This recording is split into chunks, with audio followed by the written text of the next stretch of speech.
सच के साथ। नमस्कार, सिटी वाराणसी लाइव में आप सभी का स्वागत है। मैं हूं अमित मिश्रा। आइए अब तक की खास खबरों पर डालते हैं एक नजर। 19 नवंबर को पीएम मोदी आएंगे अपने संसदीय क्षेत्र वाराणसी। पहुंची एसपीजी की टीम, तैयारियों का लिया जायजा। बीएचयू में थम नहीं रहा है आंदोलनों का दौर। हिंदी विभाग के छात्रों ने विश्वविद्यालय प्रशासन के खिलाफ खोला मोर्चा। नॉर्दर्न रेलवे मेंस यूनियन की महिला विंग का आयोजित हुआ जोनल महिला सम्मेलन।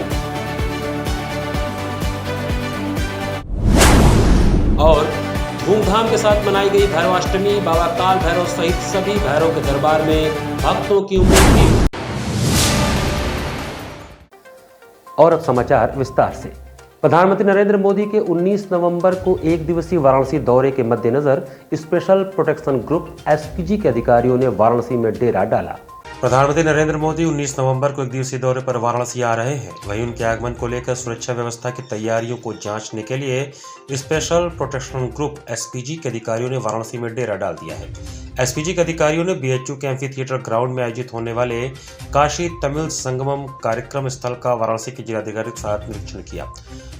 एसपीजी की टीम ने बीएचयू कार्यक्रम स्थल के कोने कोने का जायजा लिया। काशी तमिल संगमम कार्यक्रम के लिए लगभग 5000 कुर्सियां लगाई गई हैं। साथ ही पंडाल के दोनों तरफ स्टॉल लगेंगे, जिसके लिए भी तैयारी कर ली गई है। एसपीजी की टीम ने इस कार्यक्रम को लेकर जिला प्रशासन के साथ बैठक भी किया। जिलाधिकारी एस राजलिंगम ने बताया कि प्रधानमंत्री नरेंद्र मोदी का वाराणसी में 2 घंटे का कार्यक्रम सुनिश्चित हुआ है, जिसको लेकर आज एसपीजी के साथ जिला प्रशासन की बैठक हुई है। इसमें जिला प्रशासन से जो एसपीजी की अपेक्षाएं हैं वह उन्हें बता दिया गया है। डीएम ने बताया कि तमिलनाडु के लोग काशी में गहरे जुड़े हुए हैं। एक भारत श्रेष्ठ भारत के तहत यहां काशी तमिल संगमम के तौर पर कल्चरल एक्सचेंज का प्रोग्राम होना है, जिससे एक प्रदेश दूसरे प्रदेश के बारे में ज्यादा जानकारी प्राप्त कर सके। इसके जरिए दोनों प्रदेशों के लोगों की भावनाएं भी एक दूसरे से जुड़ती हैं। वहीं प्रधानमंत्री नरेंद्र मोदी के आगमन के मद्देनजर वायुसेना के 3 हेलीकॉप्टर बुधवार को लाल बहादुर शास्त्री एयरपोर्ट वाराणसी पहुंचे। माननीय प्रधानमंत्री जी के आगमन को लेकर एसपीजी की टीम आई हुई थी। उनका ये रेगुलर एक रूटीन ब्रीफिंग होती है, जिसमें वो जिला प्रशासन से जो अपेक्षाएं हैं वो बताते हैं और उसके सापेक्ष हम लोग आगे कार्रवाई करते हैं। प्रधानमंत्री जी का कितने देर का कार्यक्रम प्रस्तावित है, क्या क्या कार्यक्रम होगा? अभी फाइन जो डिटेल्स तो आगे बताया जाएगा, बट लगभग 2 घंटे का कार्यक्रम रहेगा यहाँ पे। बीएचयू के बाहर भी कहीं जाने का है?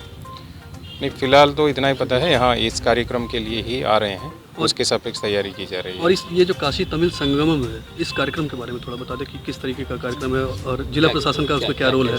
नहीं, जैसा आप सब जानते हैं कि तमिलनाडु से कई लोग काशी से सीधे जुड़े रहते हैं। काशी के अलावा भी यूपी के कई क्षेत्र से भी जुड़े रहते हैं, काशी से थोड़ा ज़्यादा जुड़े रहते हैं। एक भारत श्रेष्ठ भारत के सिद्धांत के तहत जो है एक कल्चरल एक्सचेंज प्रोग्राम, एक प्रदेश के लोग दूसरे प्रदेश के बारे में ज़्यादा जानकारी भी ले सकते हैं। उससे एक आपस कल्चरल एक्सचेंज हो जाता है, लोगों के जो भावना में उसका असर पड़ता है, जो परसेप्शन में असर पड़ता है।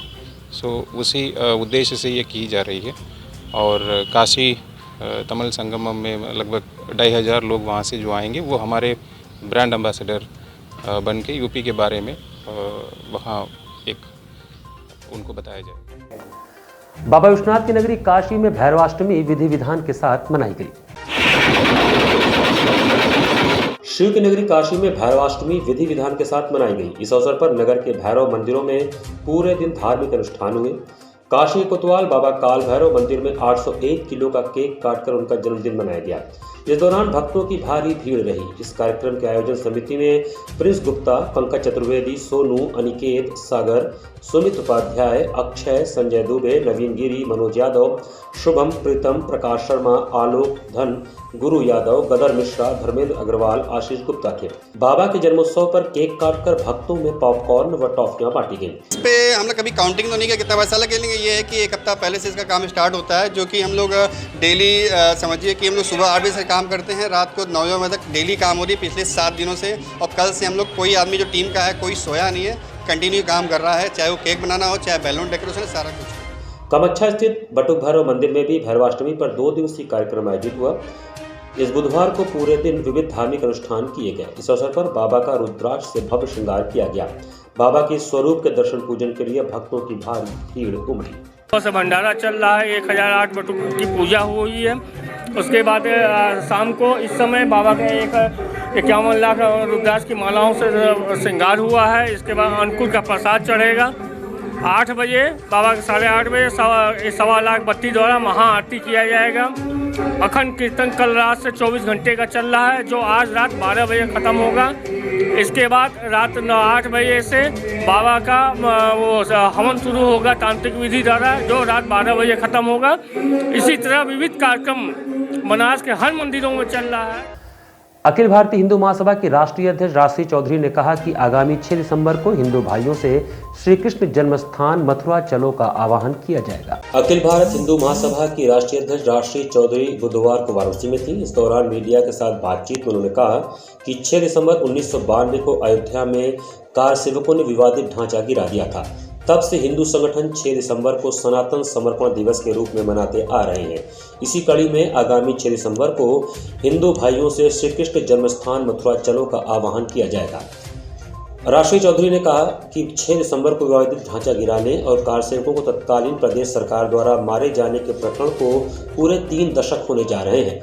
कार सेवकों की आत्मा की शांति और असली श्री कृष्ण जन्म स्थान मथुरा का पुनरुद्धार अभियान की शुरुआत के क्रम में मैं सभी हिंदू परिवारों से अपील करती हूं कि इस दिन 6 दिसंबर यानी मंगलवार को काशी के सभी मंदिरों में दोपहर ठीक 12 बजे हनुमान चालीसा का पाठ करें।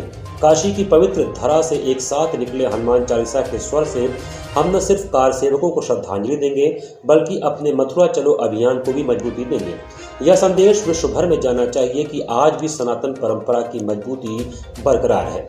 पत्रकार वार्ता के दौरान राजश्री चौधरी ने कहा कि विश्व के सांस्कृतिक और धार्मिक राजधानी काशी में इस कार्य की जिम्मेदारी जाने माने हिंदू नेता अरुण पाठक को दी जा रही है।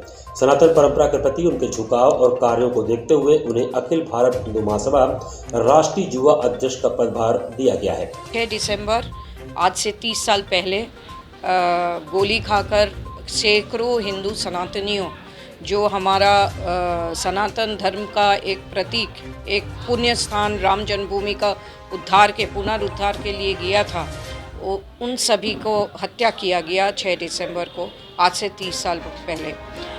उन सभी का आत्मा का शांति के लिए और आने वाला दिन में कृष्ण और एक हमारा जो हीरो है ठाकुर जी कृष्ण जो है, उनका जो असली जन्म स्थान है, उनका पुनरुद्धार के लिए 6 दिसंबर हम लोग ऐलान किया है। क्योंकि सनातन धर्म जब तक पुनरुद्धार इन टोटलिटी नहीं होता तब तक हमारा जो आज़ादी है अधूरा रह जाएगा। तो इसीलिए हमने 6 दिसंबर को अखिल भारत हिंदू महासभा के तरफ से सनातन समर्पण दिवस घोषित करते हुए हम लोग हनुमान चालीसा द्वारा पाठ द्वारा दोपहर 12 बजे हम लोग अनुरोध रखेंगे, सारा देशवासी बैठ के एकत्रित होके हनुमान चालीसा का पाठ करते हुए हनुमान जी को पुकारे, शक्ति दे, शक्ति संचार करे सनातनियों के भीतर। बुधवार को कैंट स्थित बारात घर में नॉर्दर्न रेलवे मेंस यूनियन की महिला विंग का जोनल महिला सम्मेलन आयोजित हुआ। नॉर्दर्न रेलवे मेंस यूनियन की महिला विंग का जोनल महिला सम्मेलन बुधवार को कैंट स्थित बारात घर में आयोजित किया गया। इस सम्मेलन का उद्घाटन AIRF NRMU के महामंत्री कामरेड श्री गोपाल मिश्रा ने किया। वह मुख्य अतिथि के रूप में बनारस लोको वर्कशॉप की महाप्रबंधक अंजलि गोयल, यूनियन के केंद्रीय अध्यक्ष कामरेड S के त्यागी तथा जोनल महिला चेयरपर्सन प्रवीणा सिंह, मंडल के मंडल मंत्री कामरेड RK पांडे, मंडल अध्यक्ष कामरेड विभूति मिश्रा आदि विशिष्ट अतिथि के रूप में शामिल हुए। इस सम्मेलन में लखनऊ, दिल्ली, फिरोजपुर, मुरादाबाद, अंबाला, हेडक्वार्टर, लेखा, कारखाना व सेतु मंडल से सैकड़ों महिलाओं ने भाग लिया। सम्मेलन में मुख्य अतिथि के रूप में महिला प्रतिनिधियों को संबोधित करते हुए अंजलि गोयल, महाप्रबंधक वाराणसी लोकोमोटिव कारखाना, ने महिला रेल कर्मचारियों को रेलों के आधुनिकीकरण के दौर में कंप्यूटराइजेशन को आत्मसात करते हुए शिक्षा के प्रचार प्रसार पर जोर दिया। कार्यक्रम को संबोधित करते हुए कॉमरेड शिव कुमार मिश्रा, महामंत्री AIRF, ने भारतीय रेलों के विकास में महिला रेल कर्मियों के योगदान की सराहना करते हुए उनके लिए स्वीकृत मातृत्व अवकाश के दूसरे वर्ष में 20% कटौती पर आक्रोश व्यक्त करते हुए भारत सरकार व रेल मंत्रालय से आग्रह किया कि प्रस्तावित कटौती को तत्काल वापसी किया जाए। कामरेड मिश्रा ने सभी महिला रेल कर्मचारियों की कार्यस्थलों पर पर्याप्त सुरक्षा, उपयुक्त वातावरण, अलग महिला शौचालय, बड़े स्टेशनों पर वात्सल्य गृह निर्माण कराए जाने पर जोर दिया। हमने महिला साथियों को कहा है कि आप लोग यहाँ पर बाबा की नगरी में आए हैं तो संकल्प लीजिए कि अगर कोई ऐसा काम होता है तो हम पूरी ताकत से लड़ने का काम करेंगे। दूसरी बात है कि 29-30 तारीख को हम लोग पूरी जा रहे हैं, वहाँ ऑल इंडिया रेलवे फेडरेशन का जो है वो राष्ट्रीय अधिवेशन है। हम 2 प्रस्ताव वहाँ पर मुकम्मल लेके जा रहे हैं। एक तो भारत सरकार को नई पेंशन स्कीम हटा करके पुरानी पेंशन को बहाल करना होगा और जो हमारा 18 महीने का डीए का एरियर है वो वापस करना होगा। अगर भारत सरकार ने ये बात नहीं सुनी तो निश्चित तौर पर हम वहाँ पर एक बहुत ज़बरदस्त फैसला लेने वाले हैं और उस फैसले में भारत बंद भी शामिल है। महिला सम्मेलन में रिपोर्ट रखते हुए चेयरपर्सन प्रवीणा सिंह ने मंडलवार विभिन्न महिला कार्यक्रमों का विस्तृत ब्यौरा रखा व महिला कर्मचारियों द्वारा कोविड महामारी के दौरान की गई सराहनीय रेल व सामाजिक सेवाओं की सराहना की। उन्होंने यूनियन नेतृत्व द्वारा महिला रेल कर्मचारियों को निर्णायक मैचों में शामिल किए जाने, सभी शाखाओं व मंडल एवं केंद्रीय पदाधिकारियों में उन्हें अनिवार्यतः शामिल किए जाने पर खुशी व्यक्त की। महिलाओं के साथ समस्या तो हर वक्त रहती हैं, चाहे वो घर की हो, चाहे बाहर की हो, चाहे हम जहाँ काम करते हैं वहाँ की हो, लेकिन उन सब से ज़्यादा समस्या हमारे यहाँ जो एक मुद्दा, ज्वलन मुद्दा है चाइल्ड केयर लीव का और NPS का, न्यू पेंशन स्कीम का। तो हम लोग इसी दोनों मुद्दे को लेकर आगे जा रहे हैं। हमारे आने वाले जो ARF का AGM है पुरी में, वहाँ पर एक बड़ा फैसला हम महिलाओं को भी लेना पड़ेगा ताकि जो हमारे NPS और हमारी चाइल्ड केयर लीव में जो कटौती की गई है उसका हम भरपाई कर सकें। ऐसा लगता है कि काशी हिंदू विश्वविद्यालय में इन दिनों धरना प्रदर्शन का दौर चल रहा है। छात्रों का एक आंदोलन खत्म हो रहा है तो दूसरा शुरू हो जा रहा है। काशी हिंदू विश्वविद्यालय में धरना प्रदर्शन का दौर चल रहा है। छात्रों का एक आंदोलन खत्म हो रहा है तो दूसरा शुरू हो जा रहा है, जिसको लेकर शिक्षण और प्रशासनिक व्यवस्था को लेकर लगातार सवाल उठ रहे हैं। फीस वृद्धि के खिलाफ 3 संगठनों के करीब 1 माह तक चले धरना प्रदर्शन और आमरण अनशन के बाद किसी तरह विश्वविद्यालय प्रशासन झुका और जांच कमेटी बैठाकर उनकी मांगों पर विचार करने का आश्वासन देकर तत्कालिक तौर पर विरोध को शांत करा दिया। लेकिन अब पिछले कई दिनों से विरोध प्रदर्शन कर रहे हिंदी विभाग के छात्रों ने विश्वविद्यालय प्रशासन के खिलाफ मोर्चा खोल दिया है। बुधवार को हिंदी विभाग के छात्रों ने PhD प्रवेश प्रक्रिया में गड़बड़ी के खिलाफ हिंदी विभाग के बाहर विरोध प्रदर्शन किया और अनिश्चितकालीन अनशन शुरू कर दिया। अनशनरत छात्रों ने बताया कि 8 अगस्त 2022 को BHU के हिंदी विभाग में सत्र 2022 के PhD प्रवेश प्रक्रिया में धांधली को लेकर आमरण अनशन पर बैठे थे। इस बीच 6 छात्रों का स्वास्थ्य खराब होने के कारण विभाग द्वारा मामले की जांच के लिए 25 अगस्त को एक कमेटी का गठन किया गया, जिसका आज 3 माह बीत जाने के बाद भी रिपोर्ट नहीं आया। इससे नाराज छात्र आज पुनः हिंदी विभाग के पास अनशन पर बैठ गए, जो कमेटी की रिपोर्ट आने तक जारी रहेगा। विश्वविद्यालय प्रशासन ने एक 25 तारीख को फैक्ट फाइंडिंग कमेटी जो है कि जांच कमेटी बनाई, PhD में जो धांधली हुई उसकी जांच के लिए फैक्ट फाइंडिंग कमेटी बनाई। आज 16/11/2022 तक फैक्ट फाइंडिंग कमेटी अपनी रिपोर्ट सबमिट नहीं कर पाई है और हम सभी जितने छात्र धरने में बैठे हैं इन लोगों का 10 दिसंबर को ख़त्म हो जाएगा। तो इसकी जिम्मेदारी कौन लेगा? विश्वविद्यालय प्रशासन लेगा, वाइस चांसलर लेंगे या हिंदी विभाग लेगा? इसकी जिम्मेदारी कौन लेगा? कम से कम अगर ये रिपोर्ट अगर जल्द से जल्द अगर सबमिट करें तो हम कोर्ट का दरवाज़ा खटखटाएंगे। अगर विश्वविद्यालय हमारे साथ न्याय नहीं कर सका, हमारे साथ कमेटी न्याय नहीं कर सकी, तो हम अपनी न्यायपालिका पर भरोसा करेंगे, हम कोर्ट जाएंगे। लेकिन ये लोग, विश्वविद्यालय प्रशासन के लोग, सभी लोग एक दूसरे से मिले हुए हैं, कमेटी की रिपोर्ट सबमिट नहीं कर रहे हैं। तो मैं विश्वविद्यालय प्रशासन और VC से अनुरोध करता हूं कि कमेटी की रिपोर्ट जल्द से जल्द सबमिट की जाए और हमारे साथ न्याय हो सके। जैतपुरा सब जोन वाराणसी के सेनेटरी इंस्पेक्टर शत्रुंजय कुमार के स्थानांतरण के संबंध में कांग्रेस का एक प्रतिनिधिमंडल नगर आयुक्त से मिला।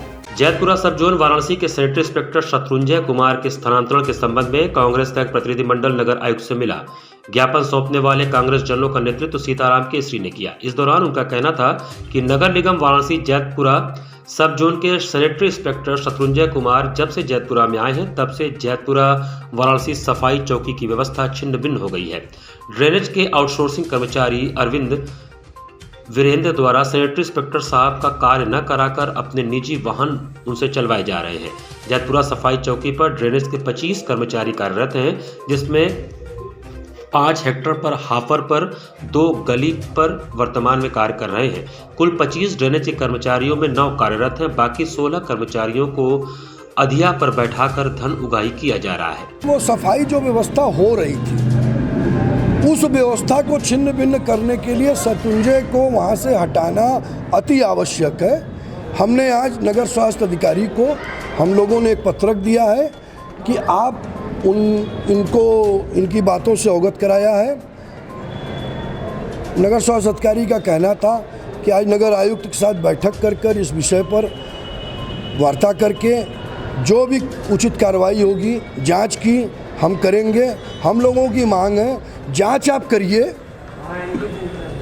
लेकिन इनको तत्काल वहां से कहीं स्थानांतरण करके किसी अन्य सैनिटरी सुपरवाइजर को उस क्षेत्र की जिम्मेदारी दे दीजिए और फिर जांच करते रहिए। बाल विद्यालय सीनियर सेकेंडरी स्कूल प्रहलाद घाट का 2 दिवसीय अंतर विद्यालय प्रतियोगिता का बुधवार को शुभारंभ हुआ।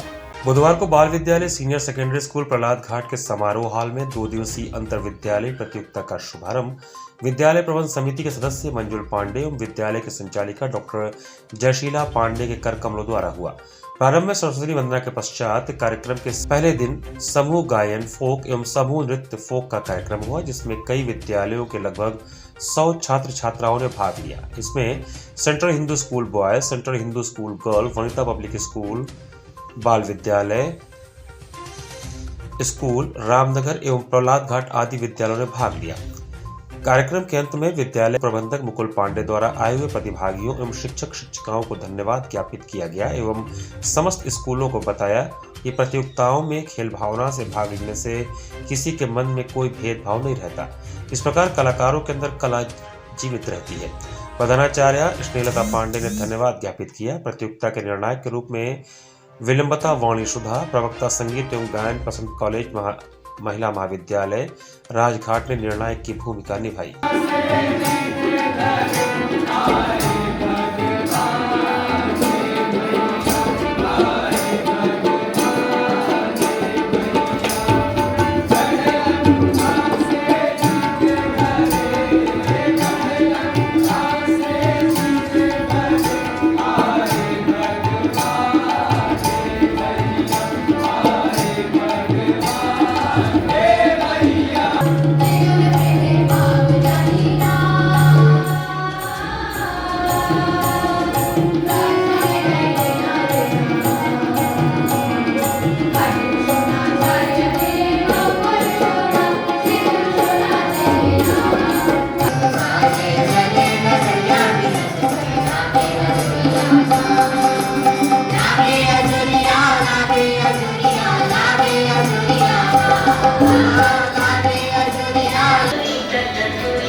इंटर स्कूल कंपटीशन है। आज का कार्यक्रम जो है वो नृत्य और गायन का है और इसी तरह कल का भी कार्यक्रम है जो डिबेट का है।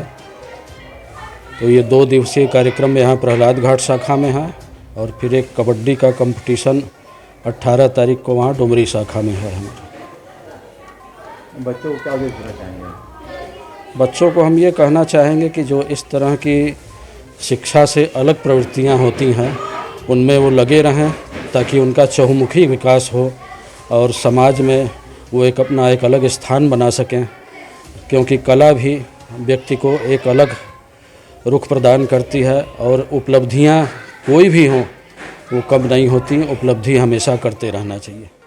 मंगलवार को प्रफुल्ल नगर कॉलोनी लंका में आरएस डायग्नोस्टिक सेंटर का भव्य शुभारंभ हुआ। प्रफुल्ल नगर कॉलोनी लंका स्थित आरएस डायग्नोस्टिक सेंटर का मंगलवार को भव्य शुभारंभ हुआ। मुख्य अतिथि पद्मश्री डॉक्टर के त्रिपाठी ने डायग्नोस्टिक सेंटर का फीता काटकर उद्घाटन किया। इस अवसर पर डॉक्टर के त्रिपाठी ने कहा कि बनारस में पूर्वांचल सहित बिहार के जिलों से भी काफी संख्या में मरीज आते हैं, जिसमें बहुत से मरीजों की आर्थिक स्थिति ठीक नहीं होती।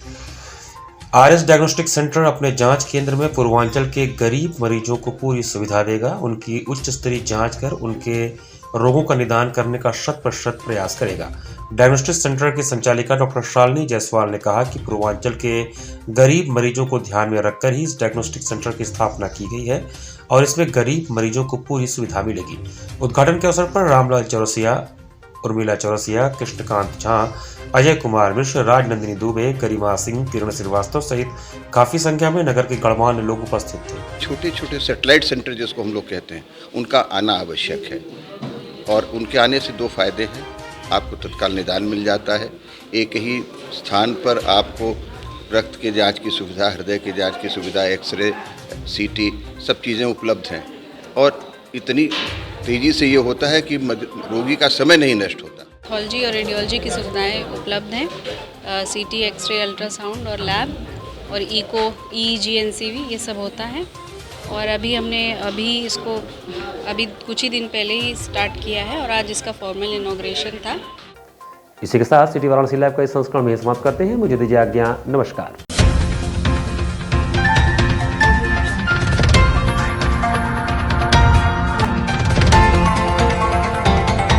वाराणसी लाइव, सच के साथ।